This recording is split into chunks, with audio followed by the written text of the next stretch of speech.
Well, hello, it's Dawn Connors from Mortgage One, and I wanted to take a moment and show you what a client is looking to do in terms of refinancing.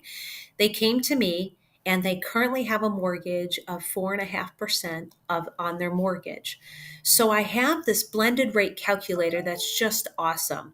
It allows me to plug in each of the debts that that person has, the interest rate that coincides with the debt, and then at the top it'll show what the total is, what the blended rate is. So that's the interest rate with all debts combined, and then the total monthly payment. So the first thing that I inputted in is the current mortgage, which has a balance of $150,000, an interest rate of 4.5%, and a payment of $1,250.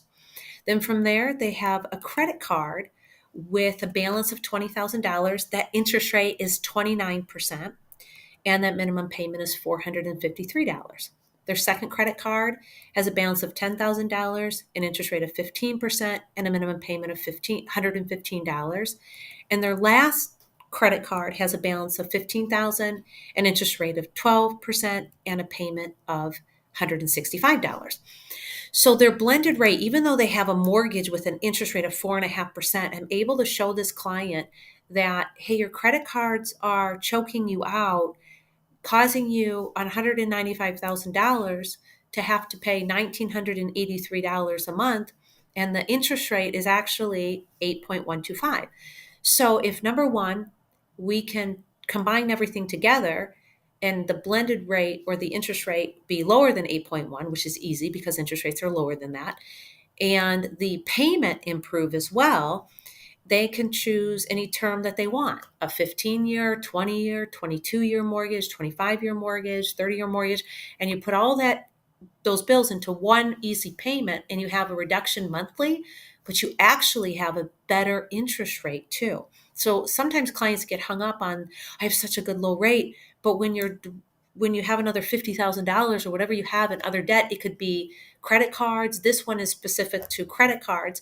I'll do another example later for student loans, and then another one adding in a car as well.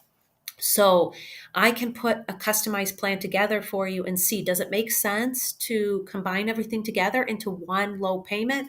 Or should you leave that mortgage alone and do an equity loan or an equity line of credit to get rid of that high interest credit cards or other debts? Let me put this blended rate calculator together for you and calculate it and see what makes the most sense. Thank you for watching. I'm Dawn Connors with Mortgage One, providing you fantastic mortgage solutions. And I really work to cater to the client so that you have the best options for yourself, because you don't want to get screwed and do something that doesn't make a lot of sense for you. It's got to really make sense. The numbers have to work. And not only do you want to save money monthly, but you don't want to pay higher interest. So this kind of combines the two together. And I can do this for you for each specific situation that you have. Thank you.